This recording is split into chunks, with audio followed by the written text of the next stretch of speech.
కోపం వచ్చినా తాగడమే, బాధ వచ్చినా తాగడమే, ఆఖరికి సంతోషం వచ్చినా తాగడమే, అన్నిటికీ తాగుడేనండి. ఇది వరకు మాట అనుకుని అరుచుకునే వాళ్ళం, ఇప్పుడు చెయ్యి కూడా ఎత్తుతున్నాడండి నా మీద. ఈ 6 ఏళ్లలో 10 ఉద్యోగాలు మారింటాడండి ఈ కోపంతో. మా బాబు పుట్టినప్పుడు మేము హాస్పిటల్లో ఉంటే కనీసం మమ్మల్ని చూడడానికి కూడా రాలేదు, కానీ పాప పుట్టిందని పార్టీ చేసుకున్నాడండి. నేనేమో అగరబత్తిని వెలిగించుకుని ఆగోపం పిలుద్దామంటే సిగరెట్లు వెలిగించి ఆగోపం నాకు ఇస్తూ ఉంటాడండి. కొన్నిసార్లు చచ్చిపోదాం అనిపిస్తుందండి. సో ఇన్ని పరిణామాలు ఉన్నా కూడా ఆ మనిషి అలా ముందుకెళ్ళిపోయేటటువంటి తత్వం చూడండి, అది వ్యక్తిత్వపరమైన లోపం. ఆయన గొడవ ఈజ్ ఈక్వల్ టు తాగటం, ఈ రెండు పక్క పక్కనే పెట్టుకున్నారు. అందమైన జీవితానికి స్వాగతం. నమస్తే కళ్యాణ్ గారు. నమస్తే జయ గారు. కళ్యాణ్ గారు, అందమైన జీవితానికి మెయిల్స్ కుప్పలు తెప్పలుగా వస్తూనే ఉన్నాయి. అయితే ప్రయారిటీని బట్టి ముందు వెనుక తీసుకొని మనం డిస్కస్ చేస్తున్నాము. డైరెక్ట్గా సబ్జెక్ట్లోకి వచ్చేస్తానని చందన అని ఒక అమ్మాయి మనకి మెయిల్ చేశారు. వాళ్ళ హస్బెండ్కి సంబంధించిన ఇష్యూ అనమాట. హస్బెండ్ ఇష్యూ అనగానే నేను కూడా ఫస్ట్లో ఇదేదో రెగ్యులర్గా మనం చూసే ప్రాబ్లం ఏమో అనుకున్నాం, వైఫ్ అండ్ హస్బెండ్ ఇష్యూస్ ఏమో అనుకున్నాను, కానీ కొంచెం డిఫరెంట్గా ఉందండి. అయితే మెయిల్లో తన నెంబర్ కూడా ఇచ్చింది, ఒకసారి కాల్ చేసేయమంటారా? చేయండి మేడం. హైదరాబాద్ హైదరాబాదేనండి. ఇంకేం వివరాలు లేవు మెయిల్లో? మెయిల్లో ఉన్నాయండి, కాకుంటే డైరెక్ట్గా మీరు మాట్లాడితే బాగుంటుంది. తప్పకుండా. హలో చందన గారండి, నేను జయానండి, అందమైన జీవితం ప్రోగ్రామ్ నుంచి కాల్ చేస్తున్నాను. నమస్తే చందన గారు. నాతో పాటు డాక్టర్ కళ్యాణ్ చక్రవర్తి గారు కూడా ఉన్నారు. నమస్తే అమ్మా, నేను డాక్టర్ కళ్యాణ్ చక్రవర్తి. నమస్తే డాక్టర్ గారు. కొద్దిగా చందన అండి. అమ్మా చెప్పండి అమ్మా, ఎక్కడి నుంచి అమ్మా, ఎంత మీ వయసు, సమస్య ఏంటో చెప్పు. నా వయసు 29 అండి. మేము ఇక్కడ హైదరాబాద్ లో ఉంటామండి. నాది విచిత్రమైన సమస్య అండి. మా వారు ఈ మధ్య బాగా తాగడం మొదలు పెట్టారండి, విపరీతమైన తాగుడు. ఏ విషయం గురించి మాట్లాడదామన్నా విపరీతమైన కోపం. ఏ మాట మాట్లాడదామన్నా మాటకి ముందు మాట తర్వాత కోపమేనండి. అతను ఏం చేస్తుంటారమ్మా మీ వారు? Software engineer. మీరు వర్కింగ్ ఏనమ్మా? లేదండి, నేను హోమ్ మేకర్. ఎంతమంది పిల్లలమ్మా? ఒక పాప అండి. ఒక పాప. వయసు అమ్మా? 3 ఏళ్ళండి. మీకు మ్యారేజ్ అయ్యి? మాకు మ్యారేజ్ 6 ఏళ్ళు అయిందండి. ఓకే. ఈ కోపం అన్నది ఇప్పుడమ్మా, మ్యారేజ్ అప్పటి నుంచినా? అది మొదటి నుంచి ఉన్నదేనండి. తాగుడు అన్నదమ్మా? అది మొదటి నుంచే ఉందండి, కాకపోతే ఎప్పుడో నెలకోసారో వారానికోసారో తాగేవాళ్ళండి ఇది వరకు. కానీ ఇప్పుడు మరీ విపరీతం అయిపోయిందండి తాగుడు. కారణం వెతుక్కుంటున్నాడు తాగడానికి. కోపం వచ్చినా తాగడమే, బాధ వచ్చినా తాగడమే, ఆఖరికి సంతోషం వచ్చినా తాగడమే, అన్నిటికీ తాగుడేనండి. ఇక్కడ ఎవరెవరు ఉంటారు చందన? హైదరాబాద్ లో మీతో ఫ్యామిలీ ఎవరెవరు ఉంటారు? మేము ముగ్గురేనండి, నేను, మా వారు, మా బాబా. ఓకే. అరేంజ్డ్ మ్యారేజ్ అండి? అరేంజ్డ్ కమ్ లవ్ మ్యారేజ్ అండి మాది.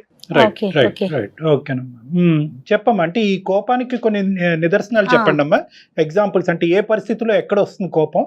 మనం ఏదన్నా అన్నా వస్తుందా, ఏమి అనకపోయినా వస్తుందా, ఎలా వస్తుంది ఈ కోపం చెప్పండి? ఎవరితో? ఎవరైనా కోపం తెప్పించాలంటే చాలా ఈజీ. లేదు, ఆయన కోపం తెచ్చుకోవాలన్నా ఈజీ. ఆయనకి మొదటి నుంచి విపరీతమైన కోపం. ఇదేంటయ్యా ఈ పని ఇలా చేసావు అని ఏదన్నా చిన్నగా మాట్లాడినా, గట్టిగా మాట్లాడక్కర్లేదని మాట్లాడినా చాలు, నీకెందుకు, నువ్వెవరు మాట్లాడటానికి అని రైజ్ అయిపోతుంటాడండి. అతన్ని సరిచేయటం గానీ సర్ది చెప్పటం గానీ ఏదైనా చెప్తే కనుక అతను కోపం వస్తుంది. అలా కాకుండా మీరు అతను సరిచేయకుండా సర్ది చెప్పినటువంటి పరిస్థితి లేకుండా కూడా కోపం వస్తుందమ్మా సహజంగానే? ఆయన సహజంగానే బాగా కోపిస్తండి. ఓకే. మళ్ళీ ఆయనే సర్దుకుంటారా చందన, లేకుంటే మళ్ళీ అది అలా ప్రొలాంగ్ అవుతూనే ఉంటుందా కోపం? ప్రొలాంగ్ అవుతూనే ఉంటుందండి. నేను గొడవ పడకూడదు, ఫోన్లే ఇవాళ నేను సర్దుకుపోదాము అనుకున్న రోజున బయటికి వెళ్ళిపోయి తాగొచ్చేస్తారు. లేదు, నాకు ఆ రోజు మూడ్ బాగలేదు, నేను ఎదురు తిరిగి మాట్లాడతాము అనుకున్న రోజున ఇంకా ఎక్కువ గొడవ పడు. మొదట్లో పోనీ నేను తగ్గుంటే ఆయన తగ్గుతాడులే అనుకుని నేను సర్దుకుపోయిన రోజులు నన్ను ఇంకా చులకంగా చూడటం మొదలు పెట్టాడండి. ఇది వరకు మాట అనుకుని అరుచుకునే వాళ్ళం, ఇప్పుడు చెయ్యి కూడా ఎత్తుతున్నాడండి నా మీద. పాప పెద్దదంతో ఉంది కదండి, డ్రింకింగ్ అది అక్కడ ఉందని కూడా చూసుకోడండి. ఈ 6 ఏళ్లలో 10 ఉద్యోగాలు మారుంటాడండి ఈ కోపంతో. 10 ఉద్యోగాలు 10 ఉద్యోగాల జాబ్ చేయడానికి తెలివి కూడా ఉంది, కానీ ఆ కోపంతో పోగొట్టుకుంటాడండి అన్ని. అమ్మా ఇప్పుడు కోపం అన్నది మనకు అర్థం అవుతుంది, కానీ ఉద్యోగం అనేటటువంటి పరిధిలో అక్కడ ఏంటమ్మా, అక్కడ ఈ కోపం అంటే ఎందుకు కోపం వస్తుంది అక్కడ? వాళ్ళకి తగ్గట్టు ఈయన ఉండడండి. ఓకే, మనం కంపెనీకి వెళ్ళాము, ఒక ఆఫీస్ కి వెళ్ళాము, వాళ్ళకు రూల్స్ రెగ్యులేషన్స్ ఉంటాయి, డ్రెస్ కోడ్ అనో ఇంకోటో ఉంటాయి, అవేమి ఈయనకి నష్టం. ఐడి కార్డ్ వేసుకెళ్ళాలి, వేసుకెళ్ళాలంటాడు. ఓకే, బేసిక్స్ కూడా వెండి.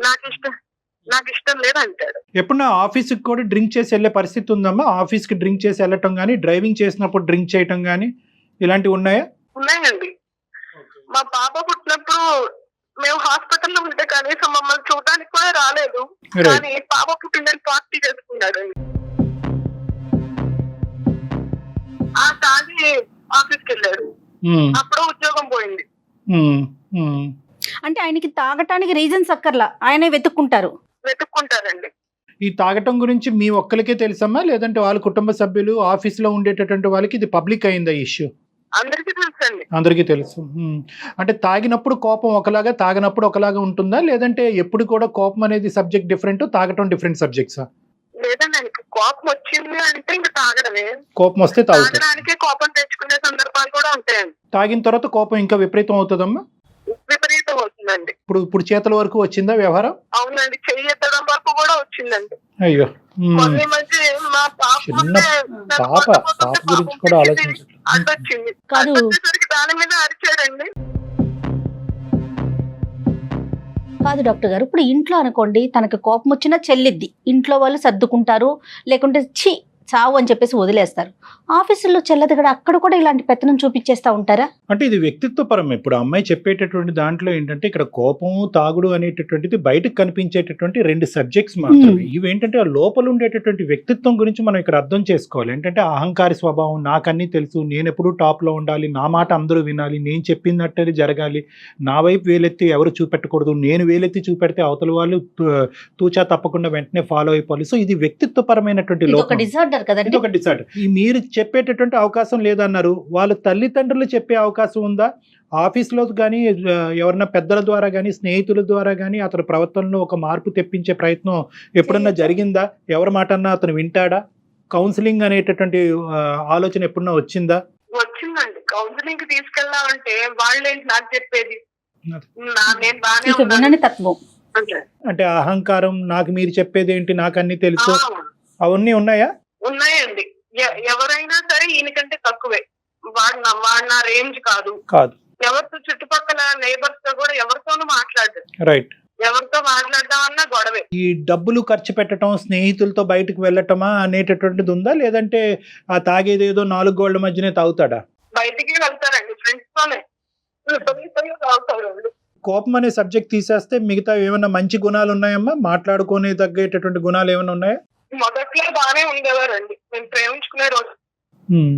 మా వెనకాల బాగా తిరిగేవాడండి, రక్తంతో ఉత్తరాలు రాసేవాడు, గిఫ్ట్లు ఇచ్చేవాడు, చాలా ప్రేమగా ఉండేవారండి. పశ్చాత్తాపం ఎప్పుడున్నా ఉందమ్మా? చందన, సారీ నేను పొరపాటున కోపం వచ్చింది నాకు అనేటటువంటిది ఎప్పుడన్నా అలా ఉందమ్మా? ఎప్పుడన్నా పశ్చాత్తాపం, గిల్ట్ ఫీలింగ్, నేను డ్రింక్ ఆపేస్తాను, ఇంకెప్పటికీ కోపం రాకుండా చూసుకుంటాను అనే మాట ఎప్పుడన్నా వచ్చిందా? అది పెళ్లికి ముందు ఉండేదండి. పెళ్లికి ముందు బాగానే ప్రేమగానే ఉండేవారు. ఎప్పుడైనా నేను అలిగినా, కోపపడ్డా నా అలగ తీర్చడానికి అన్నట్టుగా మాట్లాడేవారు, ప్రేమగానే ఉండేవారు. ఒక్కోసారి ఆయన బాగా కోపం తెచ్చేసుకుని అలిగి 3 రోజులు 4 రోజులు మాట్లాడకుండా ఉండేవాడు. అప్పుడు నేను ప్రేమలో ఉండి బాగా క్రేజీగా ఫీల్ అయ్యేదాన్ని విషయాలు. అమ్మాయికి అయితే హింట్ అయితే పెళ్లికి ముందే ఉంది. రైట్ అమ్మా, మీ పెద్దవాళ్ళకి తెలుసమ్మా ఇతనికి ఇలాంటి అలవాటు ఉందన్నది? పెళ్లికి ముందు తెలియదండి, పెళ్ళయ్యాక అందరికీ తెలుసండి. ఇప్పటికైనా చెప్పుకున్నారా మీ వాళ్ళకి మీరు ఈ కష్టాల్లో ఉన్నారని? తెలుసండి, అందరికీ తెలుసు. మీ అత్తగారు, మామగారికి కూడా తెలుసండి. వాళ్ళే ఇంట్లో ఉండలేక విడిగా ఉంటున్నారండి. ఇతనితో మీరు ఎప్పుడైనా డిస్కస్ చేశారా చందన? నువ్వు ఇలా కోపంగా బిహేవ్ చేస్తున్నావు, నాకు చాలా ఇబ్బందిగా ఉంది, మనకు ఒక పాప కూడా వచ్చింది, ఇట్లయితే ఎట్లా అట్లా ఏదైనా ఓపెన్ గా మీరు మాట్లాడే అవకాశం అసలు అతను ఇచ్చాడా మీకు? ఇస్తారండి. ఎప్పుడైనా మూడు బాగున్నప్పుడు బాగానే మాట్లాడతారు, కానీ తిప్పినట్టే తిప్పి జారిపోతుంటారండి. విన్నట్టే ఉంటారు. చివరాఖరికి ఆయన చేయాలనుకున్నది చేస్తారు. చేసేస్తారు. ఈ డ్రింకింగ్ ప్యాటర్న్ అనేటటువంటిది అమ్మ, ఎందుకంటే ఇప్పుడు ఈ రెండిట్లకి ఒకదానికొకటమ్మ. కోపం వస్తే తాగుతాడు, తాగితే కోపం వస్తుంది. సో ఇది ఒక విషస్ సైకిల్, ఇది ఒక పద్మవ్యూహం. దీన్ని ఎలా కట్ చేసి అతన్ని బయట వేయాలి అన్నది మనం ఆలోచించుకోవాలి. కొన్ని ఇంపార్టెంట్ ప్రశ్నలు. పగలు కూడా తాగుతాడమ్మా, నిద్ర లెగిస్తూనే తాగుతాడా? అటువంటి పరిస్థితిని మీరు ఎప్పుడన్నా చూసారా? ఎప్పుడన్నా తాగి పడిపోవటం అన్నది చూసారా? ఇంట్లో తాగరండి, ఇంట్లో మటుకు సిగరెట్లు ఎంతసేపు. నాకు కాస్త పూజ పురస్కారం అది చేసుకుంటానండి నేను. ఓకే చందన. నేనేమో అగరబత్తిని వెలిగించుకుని ఆ ధూపం పిలుద్దామంటే ఈ సిగరెట్లు వెలిగించి ఆ ధూపం నాకు ఇస్తూ ఉంటాడు. అయ్యో, ఆ విషయం అయి గొడవ పడితే దానికి వెళ్ళి తాగుతాడండి. తాగి వచ్చి మళ్ళీ గొడవ పడతాడు. ఆయన గొడవ ఈజ్ ఈక్వల్ టు తాగటం. ఈ రెండు పక్క పక్కనే పెట్టుకున్నారు. అమ్మ ఇప్పుడు చందన, మీరు ఏమనుకుని మాకు కాల్ చేశారమ్మా? అంటే ఏంటి మీ ఉద్దేశం ఏంటంటే, ఈరోజు మీరు ఈమెయిల్ పంపించడానికి ప్రధానమైన ఉద్దేశం ఏంటంటే, అంటే ఎవరికి వాళ్ళు ఇక్కడ తుడిచిపెట్టి పక్కన పెట్టేటటువంటి వాళ్ళందరూ తప్పించుకున్నారు, వాళ్ళ పేరెంట్స్ తప్పించుకున్నారు, మరి అన్న చెల్లెలు అక్క తమ్ముళ్ళు ఎవరైనా ఉంటే వాళ్ళు కూడా దూరంగా ఉన్నారు. భార్య కాబట్టి మీకు దిక్కులేదు, పిల్లలుగానే ఉన్నారు కాబట్టి మీరు అలా కాంప్రమైజ్ అయ్యి ఉంటున్నారా?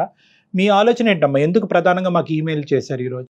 ఈ మధ్య అండి బాగా తాగొచ్చి నా మీద చెయ్యెత్తపోతే పాప అడ్డం వచ్చిందండి. అయ్యో, దాని మీద అరిచేదండి. పాపది చిన్న పిల్లగా నేను చెంటది దంగ పెట్టుకుని జ్వరం వచ్చేసిందండి. అయ్యో అయ్యో. దాని మీద కోపం చూపించిన దగ్గర నుంచి నేను ఇంక తట్టుకోలేకపోతున్నానండి.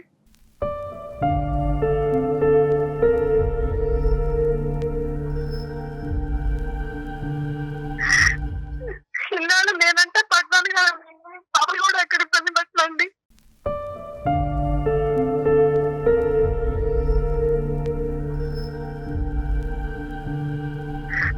కొన్నిసార్లు తెచ్చిపోదాం అనిపిస్తుంది. అయ్యో, అది చందన అలా కదమ్మా. ఇక్కడ ఏంటంటే మీకంటూ ఇంకొక బాధ్యత కూడా ఉంది, పాప రూపాన ఒక బాధ్యత ఉంది. అన్నిటికంటే ఇక్కడ ఒక ట్విస్ట్ కానీ లేదంటే ఒక కీలకమైన అంశం ఏదైనా ఉందంటే మీ జీవితంలో, కోపడినటువంటి వ్యక్తికి తన కోపం వల్ల తాగటం వల్ల జరిగేటటువంటి నష్టం 1% కూడా అవగాహన లేకపోవటం అన్నది ఇక్కడ ముఖ్యంగా మీరు బాధపడే అంశం. కోపం, తాగటం ప్రత్యేకంగా మగవాళ్ళలో ఒక సహజమైన సబ్జెక్ట్ ఈ రోజుల్లో. అంటే మీ సమస్యని నేను చిన్నగా చూస్తున్నాననే ఉద్దేశం కాదు, కానీ చాలా సహజమైన సబ్జెక్ట్. కానీ ఇక్కడ ఎక్కడా కూడా అతను ఆలోచించట్లేదు, దీనివల్ల జరిగేటటువంటి పరిణామాల గురించి అతను ఆలోచించట్లేదు, వేరే వాళ్ళు చెప్పినా కూడా వినట్లేదు. అది ఇక్కడ దురదృష్టకరమైన పరిస్థితి. 10 ఉద్యోగాల దాకా మారారంటున్నారు, మధ్యలో గ్యాప్ వచ్చి ఉంటుంది కదా, ఫైనాన్షియల్ గా ఇబ్బందులు ఇలాంటివి ఫేస్ చేసినా కూడా ఏం పట్టించుకోరంటారా ఇలాంటి క్యారెక్టర్? ఏ చందన? ఆర్థికంగా వాళ్ళకి కొంత ఆస్తులు అవి ఉన్నాయండి, అలా అలా మెట్టుకొస్తున్నాం, కానీ ఎదుగు పొదుగు లేదండి. అరే ఆ ఉద్యోగం పోయింది కాబట్టి అది నా కారణం అనేటటువంటి అవగాహన అతనికి ఉందమ్మా? లేదంటే వాళ్ళకి నన్ను ఉంచుకోవటం చేతకాక నన్ను తీసారంటాడా? అదేనండి, ఆ ఉద్యోగం పోయిన రోజున డైరెక్ట్ గా ఇంటికి రాడండి, బయటికి వెళ్ళిపోయి తాగేసి అప్పుడు వచ్చి చెప్తాడండి, వాళ్ళని తీసేశారు, చేతగాని వెదవాళ్ళు, వాళ్ళకి పని చేయించుకోవడం చేత కాదు, వాళ్ళకే పని చేత కాదు. అదేనమ్మా చందన, ఇక్కడ దురదృష్టం ఏంటంటే చచ్చిపోవాలి చనిపోవాలనే ఆలోచన దయచేసి తీసి పక్కన పెట్టేయండి. సింపుల్గా నేను ఒక మాట చెప్తాను, అంటే ఇది నా స్థానంలో కూర్చున్నటువంటి వ్యక్తికి సింపుల్ ఏమో, అనుభవించేటటువంటి మీకు చాలా కష్టం. మీ యొక్క సమస్యకి మా అందమైన జీవితం తరపున పూర్తి స్థాయి సానుభూతి అన్నది ఉంది, ఎటువంటి సహాయం అన్నా మేము చేయడానికి రెడీగానే ఉన్నాం.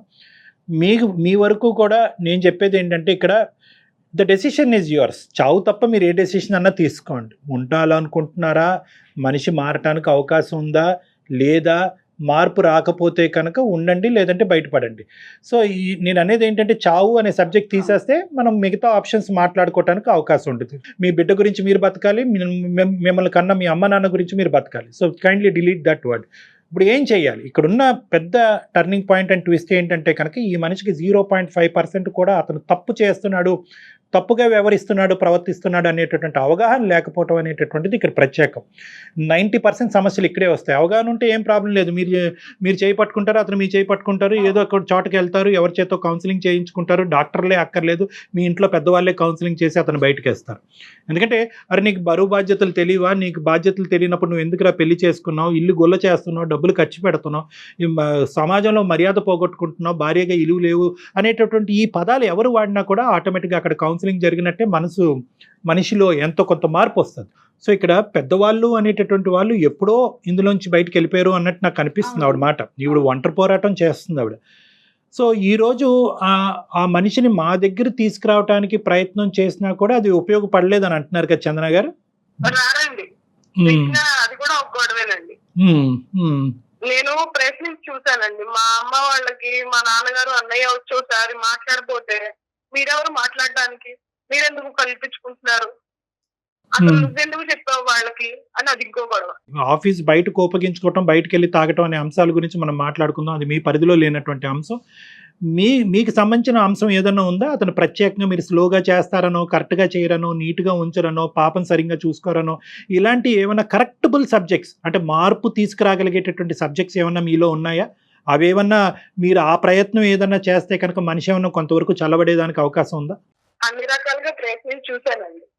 అన్ని రకాలుగా చేసిన తర్వాత నా వల్ల ఒక అయితే డివోర్స్ తీసేసుకుందాం అనే ఆలోచన వచ్చింది. మళ్ళీ పాప మెయిన్ అదే కదా ఇష్యూ. పాప గురించి మీరు ఉన్నారు. పాపం తను ఎటు డిసైడ్ చేసుకోలేకపోతున్నారు. చదువుకున్నారా చంద్ర? మీరు ఎంతవరకు చదువుకున్నారు? నేను ఎంఎస్సీ చదివానండి. ఏంటండి అసలు ఈ సమస్యకి అసలు పరిష్కారం అంటే మనం ఏం మాట్లాడుకోవాలి కళ్యాణ్ గారు? అందరికీ స్ట్రైట్ ఫార్వర్డ్ గా మనం సమాధానం ఎలాగైతే అందమాని జీవితం ప్లాట్ఫామ్ ద్వారా చెప్తున్నామో ఇదంతా స్ట్రైట్ ఫార్వర్డ్ ఇష్యూ కాదమ్మా. నాకేమీ తెలియని వాడు కన్నా చెప్పొచ్చు, నాకు అన్ని తెలిసిన వాడి కన్నా చెప్పొచ్చు. మధ్యస్థం ఉండి తెలిసి తెలియనటువంటి వాళ్ళకి, కానీ అహంకారంతో రగిలిపోతున్నటువంటి వాళ్ళకి మనం ఏం చెప్పలేం. ఇది అహంకారం. దీన్నే మనం ఏమంటామంటే గ్రాండియోసిటీ అని అంటూ ఉంటాం. నాకు అన్ని తెలుసు, నాకెవరు చెప్పక్కర్లేదు. కాన్సిక్వెన్స్ ఇక్కడ చూడండి. ఇక్కడ ఆవిడ బాధపడుతుంది, కన్నటువంటి ఆ చంటి పిల్ల బాధపడుతుంది, ఆర్థికంగా ముందుకెళ్ళకపోతున్నారు, 10 ఉద్యోగాలు మారినాయి, లోపల శరీరం ఎంతో హోనమైందో ఆ సబ్జెక్ట్ గురించి మనం మాట్లాడలేదు. సో ఇన్ని పరిణామాలు ఉన్నా కూడా ఆ మనిషి అలా ముందుకెళ్ళిపోయేటటువంటి తత్వం చూడండి, అది వ్యక్తిత్వపరమైన లోపం. అందుగురించి దురదృష్టం మనం చందన గారికి ఒక స్ట్రైట్ ఫార్వర్డ్ రెస్పాన్స్ అనేది మనం ఇవ్వలేకపోతున్నాం. కానీ మీరు చెప్పేటటువంటి మాట నెగ్గలేకపోతున్నాం కాబట్టి బయటికి వెళ్ళి కౌన్సిలింగ్ చేయాలి అనేటటువంటి అంశాన్ని సహజంగా మేము సజెస్ట్ చేస్తాం. అది మీరు ఇప్పటివరకు ఎంత ప్రయత్నం చేసినా ఇంకొక మెట్టు ఎక్కి చేయండి అని అంటున్నాం. ఇది ఎందుకు అంటామంటే కనుక ఇలాంటి వ్యక్తుల్ని మా లాంటి వాళ్ళ దగ్గరికి తీసుకొచ్చి, లేదంటే ఇంకో కౌన్సిలింగ్ సెంటర్ కన్నా తీసుకెళ్ళి ఆ తాగుడికి ఏదైనా విరుగుడుగా మందు ఏదైనా వాడాలి అంటే కనుక నీకు ప్రాబ్లం ఉంది కాబట్టి మాతో పాటు రా అంటే వీళ్ళు సచ్చినా రారు. ఎందుకంటే నీకు నీ వల్ల నీ యొక్క వ్యవహారం వల్లే ఇలా అయింది అనేటటువంటి బ్లేమింగ్ యాటిట్యూడ్ ప్రధానమైనటువంటి అంశం చందన గారు వీళ్ళకి నచ్చదు. అలాంటి పరిస్థితుల్లో ఏంటంటే ఎలాగైతే మీకు ఒక కడుపు నొప్పి, ఒక కాలు నొప్పి, ఒక తలనొప్పి వస్తే కనుక మీతో పాటు ఒక హాస్పిటల్కి అతను వస్తాడు అని నేను అనుకుంటున్నాను. లేదంటే పాపకి ఏదన్నా సమస్య వస్తే కనుక వస్తాడో, అలాగా మీకో ఆ బిడ్డకో ఏదో సమస్య వచ్చినట్టుగా ఒక పరిగణలోకి తీసుకొచ్చి మాలాంటి వాళ్ళు తలుపులు తడితే కనుక అప్పుడు ఆటోమేటిక్గా ఏంటమ్మా నీ సమస్య అని మేము విడమర్చడానికి ప్రయత్నం చేస్తే దానికి మూలమైనటువంటి కారణం ఇది అన్నట్టుగా మీరు చెప్తే స్లోగా ఆ కౌన్సిలింగ్ కాస్త అతని వైపు టెక్నికల్గా డైవర్ట్ చేయడానికి అవుతుంది. ఇది ఎండ్ రిజల్ట్. అంటే నేను ఏమంటున్నానంటే ఒక డాక్టర్ చేసేటటువంటి వ్యవహారం ఒక సైంటిఫిక్ వ్యవహారంకి తీసుకురాగలిగేటటువంటి ఒక ఇండైరెక్ట్ మార్గం. ఎందుకంటే డైరెక్ట్గా నువ్వు రా అంటే రాడు కాబట్టి మీరు కొంచెం ప్లాన్గా కొంచెం ఆలోచించి డాక్టర్ గారి దాకా తీసుకురావాలి. కొంతవరకు అంటే ఏంటి లేదమ్మా, సమస్య నీ నెత్తి మీద వేసుకోవాలి. నిజంగా అది వాస్తవమే. ఇప్పుడు మీరు కూడా డిప్రెషన్ లో ఉన్నారు, మీకు తలనొప్పి వస్తుంది, మీకు నిద్ర పట్టట్లేదు, మీకు ఫ్యూచర్ గురించి ఒక కన్ఫ్యూజన్, ఈ వీటన్నిటికి సంబంధించి ఒక శారీరకంగా మీ మీద ఒక ప్రభావం పడుతుంది. కాబట్టి ఆ శారీరకమైనటువంటి కారణం చూపెడుతూ అతన్ని మా దగ్గర తీసుకొచ్చేటటువంటి ప్రయత్నం చేస్తే చాలా సందర్భాల్లో 90% ఆఫ్ ద కేసెస్లో మేము చేసేది ఇదే ఇటువంటి వ్యక్తులతో. ఎందుకంటే ఇటువంటి వ్యక్తులు, మీ భర్త లాంటి వ్యక్తులు పరిగెట్టుకుని వచ్చి డాక్టర్ గారు నాకు తాగుడు మానిపించండి, నా కోపాన్ని తగ్గించండి అని అనరు. వాళ్ళు ఏంటంటే బండి తోసి ఒక 20-30 సంవత్సరాల తర్వాత మా తలుపు తడతారు. ఈ లోపల మీ వయసు అయిపోతుంది, మీ భవిష్యత్తు చెడిపోతుంది. కాబట్టి ఈ ప్రయత్నం ఒకటి చేయడానికి ఆలోచన. రెండో అంశం ఏంటంటేనమ్మా నేను చెప్పేది, బహుశా ఈ కోపం అనేటటువంటిది 6 సంవత్సరాల పాటు మనం ఒక స్పెక్ట్రమ్ కింద చూసుకుంటే అన్ని సందర్భాల్లో ఇలా ఉండదు. ఈ మధ్యలో మీకు బహుశా ఒక మధుర క్షణాలు కానీ, ఒక మధుర గడియాలు కానీ, ఒక మంచి ఆహ్లాదకరమైనటువంటి వాతావరణం కానీ, ఒక ఊరు ఒక ప్రయాణం చేసినప్పుడు కానీ ఏదో ఒక పాయింట్లో ఒక మంచితనంతో ఆ వ్యక్తిని కనిపిస్తూ ఉంటారు, నవ్వుతూ కనిపిస్తూ ఉంటారు. యూజువల్గా మనం కోపం వచ్చేటటువంటి వ్యక్తిని ఏంటంటే ఆ కోపం ఉండేటటువంటి సందర్భంలోనే మనం డీల్ చేయడానికి ట్రై చేస్తాం. వాళ్ళ కోపం 2 రెట్లు ఎక్కువ అవుతుంది, లేదంటే తాగొచ్చి ఆ కోపాన్ని 2 రెట్లు పెంచుకుంటారు. ఈ ప్యాచ్ వర్క్ ఉంది చూడండి, ఈ మధ్యలో ఉండేటటువంటి సందర్భాల్లో ఆ సందర్భాల్లో ఏమన్నా ఆ మనిషితో మాట్లాడి అడ్రస్ చేయడానికి ఏమైనా ప్రయత్నం చేయండి. ఆ టైంలో జరిగినటువంటి నష్టాల గురించి మాట్లాడండి, పిల్ల మీద ఎటువంటి ప్రభావం పడుతుంది అనేటటువంటిది మాట్లాడండి. నీ తప్పు అన్నట్టుగా మాట్లాడకుండా అతను కోపాన్ని తగ్గించేటట్టు. ఎప్పుడు ఎలా ఉంటుందండి, ఏమండి మీ కోపం వల్లే పిల్ల ఇలా అయిపోయిందండి, మీ కోపం వల్లే ఆ ఆస్తులు ఇలా పోయినాయండి, మీ కోపం వల్ల ఈ ఉద్యోగం పోయింది. ఈ మీ కోపం వల్ల నువ్వు పోగొట్టుకున్నావు అనేటటువంటి మాట తీరు మీరు ఎప్పుడైతే అవలంబిస్తారో వాళ్ళు మిమ్మల్ని పొమ్మంటారు. ఇంకా వినరు. కోపం పెరుగుతుంది ఇంకా కోపం అతనికి. పెరుగుతుంది. సో ఇక్కడ ఏంటంటే బ్లేమ్ గేమ్ కింద కాకుండాని ఇంకో పద్ధతిలో ఏదన్నా ఒక మంచి క్షణంలో, ఒక మధురమైనటువంటి క్షణంలో అతను ఒక మంచి మూడ్లో ఉన్నప్పుడు చెప్పేటటువంటి దానికి ప్రయత్నం చేయండి. అది ఎలా చెప్పాలి డాక్టర్ గారు అని మీరు నన్ను అడగచ్చు. చాలామంది ఆడవాళ్ళు అడుగుతూ ఉంటారు, ఎలా చెప్పాలి, అలాగా అతన్ని కించపరచకుండా, అతన్ని బ్లేమ్ చేయకుండా ఎలా చెప్పాలి అంటే కనుక అంటే ఎప్పుడు కూడా గెయిన్ ఫాలోడ్ బై లాస్ అంటూ ఉంటాం. ఇలాంటి వ్యక్తులతో మాట్లాడేటప్పుడు వాళ్ళు ఏం గెయిన్ చేశారు అనేది మనం మాట్లాడుతూ ఉండాలి. ఏమండి మీరు సిన్సియర్గా ఉంటారు, ఆనెస్ట్గా ఉంటారు, ఒక అబద్ధం ఆడరు మీకు. సో అతనిలో ఉండే కొన్ని గుడ్ క్వాలిటీస్ మాట్లాడుతూ ఈ ఒక్క క్వాలిటీ కూడా మార్చుకుంటే కనుక మన కుటుంబం ఎంత బాగుంటుందండి, ఎంత హ్యాపీగా ఉంటుంది. ఎప్పుడు కూడా బ్లేమ్ గేమ్ అనేటువంటిది నచ్చదు. నష్టాల నుంచి మొదలుపెట్టి ఇవన్నీ మార్చుకుంటే మా జీవితం నష్టం పోయాము, మీరు ఇలా చేసేసారు అలా చేసేసారంటే కనుక వీళ్ళు వినేటటువంటి ఓపిక ఆలోచన ఉండదు. సో ఎప్పుడు కూడా ఒక గెయిన్ గురించి మాట్లాడండి, ఒక పాజిటివ్ ఆస్పెక్ట్ గురించి మాట్లాడండి. ఇందాక కూడా నేను అడిగాను ఏమన్నా ఉన్నాయమ్మా, ఇంకా ఏమైనా మంచి లక్షణాలు అంటే కనుక మీరు కూడా ఆలోచించలేకపోతున్నారు. ఆ మనిషిలో ఏదో ఒక మంచి లక్షణం కనిపించవచ్చు, దానివైపు ఆలోచించడానికి ప్రయత్నం చేసి అది అతను ముందుంచి నిదానంగా చెప్పేటటువంటి ప్రయత్నం చేయండి. మూడో అంశం, దయచేసి ఏంటంటే ఇలాంటి వ్యక్తులకి పంచాయతీలు నచ్చవు. నన్ను చిన్నగా చూస్తుంది అనేటటువంటి ఆస్పెక్ట్ ఈ వ్యక్తులకి నచ్చదు. సో ఏంటంటే సహజంగా అది కామన్, అన్ని ఇళ్లలో ఏమవుతుందంటే తాగి అరిచి కొట్టి తిట్టేటటువంటి మగాడికి కానీ బుద్ధి చెప్పాలి అంటే కనుక వాళ్ళని పిలవండి వీళ్ళని పిలవండి అని పంచాయతీలు పెడతా ఉంటారు. ఎప్పుడైతే పంచాయతీలు పెడతారో ఆ మనిషి యొక్క ఈగో కాస్త బ్రేక్ డౌన్ అయిపోతుంది, వ్యక్తిత్వం విరిగిపోతుంది, నా పరువు పోయిందని అంటాడు. ఇదిగో ఇప్పుడు వరకు ఇంతే చూపెట్టాను కదా, ఇక ముందు నుంచి నీకు ఇంత చూపెడతానని చెప్పి ఇంకా రచ్చ అనేటటువంటిది ఇంట్లో పెరుగుతుంది. సో అది చేసేటటువంటి ప్రయత్నం చేయకండి. అంటే మీ ఇష్యూలో it is between the 4 walls. So ఈ విధంగా ఏమన్నా ఒక అవకాశం ఉందేమో ట్రై చేయండి చందన గారు. దానికి మించి ఏమన్నా మీకు సమస్యకి పరిష్కారం దొరకకపోతే ఖచ్చితంగా మమ్మల్ని కాంటాక్ట్ అవ్వండి. అప్పుడు ఆ సమయం సందర్భాన్ని బట్టి ఒక సూచన ఇవ్వటం జరుగుతుంది. ఒకసారి డాక్టర్ గారి దగ్గరికి ఇప్పుడు ముందుగా చెప్పినట్టుగా ఏదన్నా ముందుగా ఎవరికైనా హెల్త్ బాగోలేదనో ప్లాన్డ్గా తీసుకొచ్చే ప్రయత్నం అయితే ఒకటి ఫస్ట్ చేయటం బాగుంటుందేమో చందన. అంటే ఇదంతా స్ట్రైట్ ఫార్వర్డ్ కాదమ్మా, నేను చెప్పాను అనుకున్నంత ఈజీ కాదు, బట్ మీరు కొంచెం కష్టపడాలి. నేను ఫ్లూయెంట్ గా అన్ని చెప్పాను కానమ్మా, 1 by 1. ఇవేంటంటే at the end of the day ఏది అందులో ఫిట్ అవుతుంది, మీ ఇంటి పరిస్థితులు బట్టి నేను చెప్పినటువంటి ఏ సూచన సలహా ఫిట్ అవుతుంది అన్నది మీరు ఆలోచించుకోండి. లేదండి అన్ని సలహా సూచనలు అన్నీ నేను పాటించాను, నేను విసిగి వేసారిపోయాను, చావు తప్ప నాకు ఇంకో గత్యంతరం కనిపించట్లేదంటే దయచేసి you walk out of that marriage. ఎవరు మిమ్మల్ని రోడ్ బ్లాక్ చేసి పెళ్లి చేసుకున్నారు కాబట్టి పుట్టినా చచ్చినా అక్కడే చావమని ఎవరు అనట్లేదు. ఒక మనిషి మారటానికి ప్రయత్నం చేశారు, ఓపికగా 6 సంవత్సరాల పాటు ఉన్నారు, ఇప్పుడు బిడ్డ మీద కూడా ప్రభావం పడుతుంది, మాట కాస్త చేతల వరకు వచ్చింది, ఇంకా చాలు ప్రయత్నాలు చేయండి, వీలు కాకపోతే బయటపడండి. ప్రయత్నం అయితే చేయండి, ఇంకొకసారి ఆలోచించండి చందన. బయట కారణాలు చూపెట్టేటటువంటి వ్యక్తిత్వాలు ఉంటాయన్నమాట. ఏదో ఒక కారణం కనిపిస్తూ ఉంటుంది. ఇందాక ఏంటంటే 2 రకాలు ఉంటాయి తాగేటటువంటి వాళ్ళకి. ఒకటి ఏంటంటే సహజంగా కారణం ఉండి తాగేటటువంటి ఒక బ్యాచ్ అయితే కనుక తాగుడికి బానిస అయ్యి ఏదో కారణం చూపెట్టకపోతే సమాజం మనం తాగటాన్ని సమర్థించుకోలేమని చెప్పి ఈ కారణం ఆ కారణం అని చూపెట్టేటటువంటి వాళ్ళకి వాళ్ళ జీవితంలో కనిపించే పాజిటివ్ పాయింట్స్ వైపు వాళ్ళు చూపెట్టరు. ఎందుకంటే పాజిటివ్ పాయింట్స్ వైపు చూపెట్టారు, అరే నీకు బిడ్డ ఉంది కదా, చక్కగా ఉంది, ఆపేయచ్చు కదంటే తాగుడు ఆపేయాలి, అది మన వల్ల కాదే. సో కాబట్టి ఏంటంటే ఎప్పుడు కూడా వాళ్ళు నెగిటివ్ పాయింట్స్ వైపే చూపెడుతూ వాళ్ళు వీళ్ళు అని చెప్పి అందరి వైపు వేలెత్తి చూపెట్టు తాగుతూ ఉంటారు. వాళ్ళ జీవితంలో పిల్లలు ఇవి అనేటటువంటి ఎక్కువ ప్రభావం చూపెట్టుదాం. చందన విన్నారు కదా చందన?